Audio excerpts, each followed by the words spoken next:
Hi everyone, and welcome back to Take 10. I hope you're all doing so wonderful today. Today we're going to be on Chapter 3, but to start things out, we're going to do a little review. So remember back to the last video, we talked about one specific word, and I'll give you a hint. That word starts with the letter D. Can anyone remember what that word was? So I'm going to give you 10 seconds to think. We talked about a word that starts with the letter D. What was it?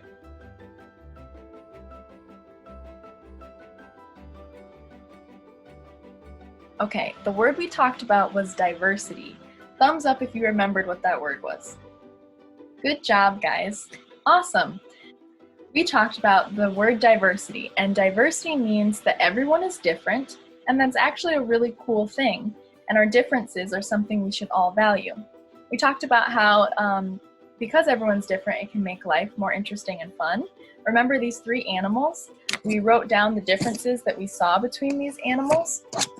And we talked about how that's what makes going to the zoo so fun, is that you get to see all these different kinds of animals. Well, diversity can also help us when we have conflicts, because we know that it's natural for us to have different opinions and different thoughts. And so when we have conflict, we can try to be more understanding of each other's different opinions. All right, so great job remembering about last week. This week, we are going to talk about a mighty oak tree. How many of you have seen a tree that looks this tall and big and beautiful? Raise your hand. How many of you have climbed a tree? That's fun, isn't it? So today we're going to talk about how all big trees start out very small as seeds. You see this picture down below? That's how this big tree started out. And sometimes we can feel small, like that little seed, but today we're going to talk about ways that we can stand tall and stand up for ourselves like this big tree. So there's this quote on the screen that says, "The mighty oak was once a little nut that stood its ground." And that's what we're going to talk about today, how to stand our ground when we have conflict. So there's a vocabulary word that's kind of big, but I think you guys can handle it. And it's used to describe what it means to stand up for yourself and to be fair.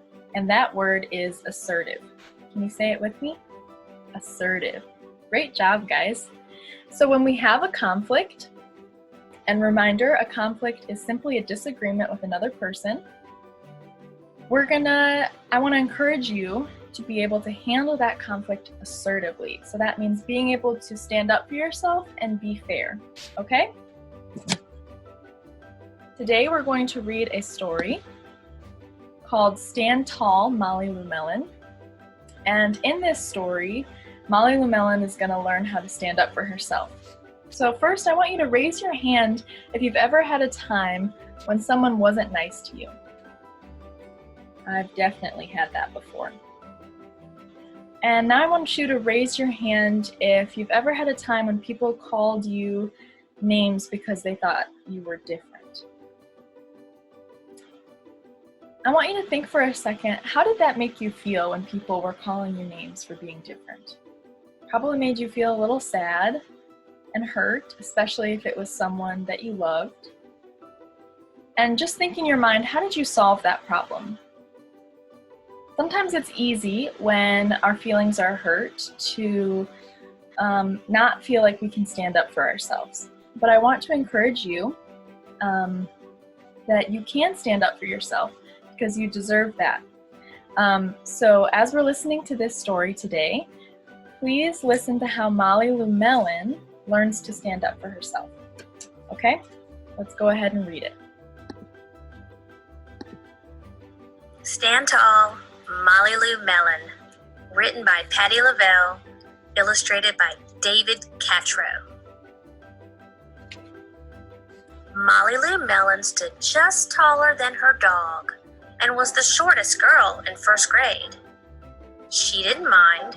Her grandma told her, "Walk proudly as you can, and the world will look up to you." So she did. Molly Llewellyn had buck teeth that stuck out so far, she could stack pennies on them. She didn't mind. Her grandma had told her, "Smile big and the world will smile right alongside you." So she did. Molly Lou Melon had a voice that sounded like a bullfrog being squeezed by a boa constrictor. She didn't mind.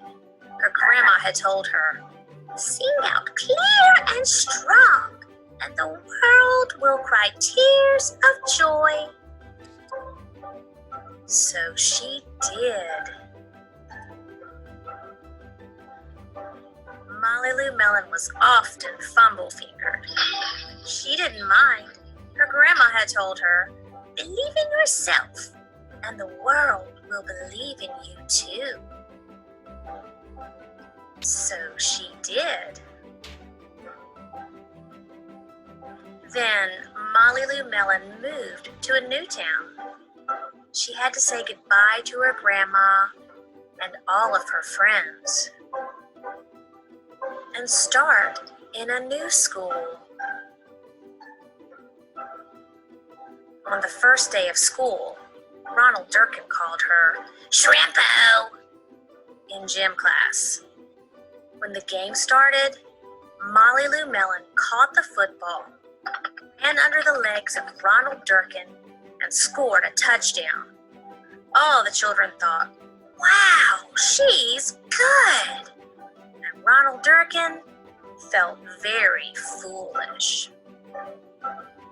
On the second day of school, Ronald Durkin called her "Bucky-Tooth Beaver." Molly Lou Melon took out her pennies, stacked 10 high on her teeth, and smiled as big as day. All the children smiled with glee, and Ronald Durkin felt very foolish.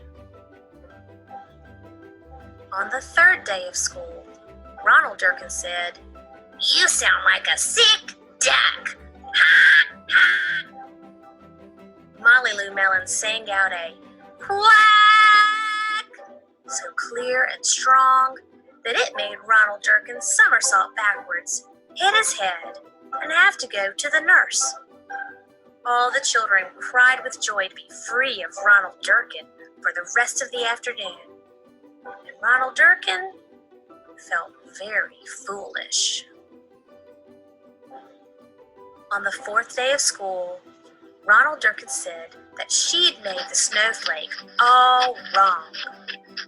But Molly Lou Melon opened up her paper and revealed the most beautiful snowflake of all. All the children oohed and ahed, even Ronald. On the fifth day of school, Ronald Durkin brought Molly Lou Melon a stacking penny for her tooth and smiled at her.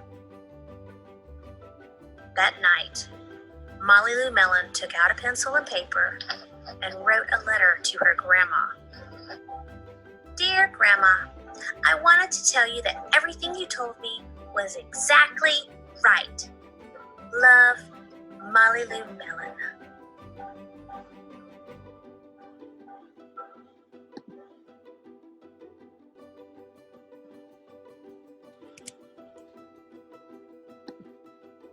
All right, I hope you liked that story.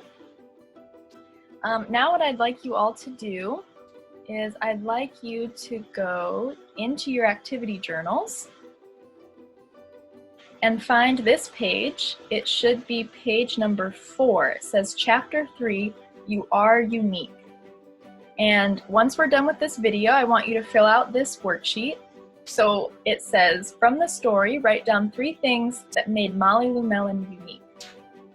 And then, after you're done with that, the next question is, how did Molly Lou Melon learn to stand tall?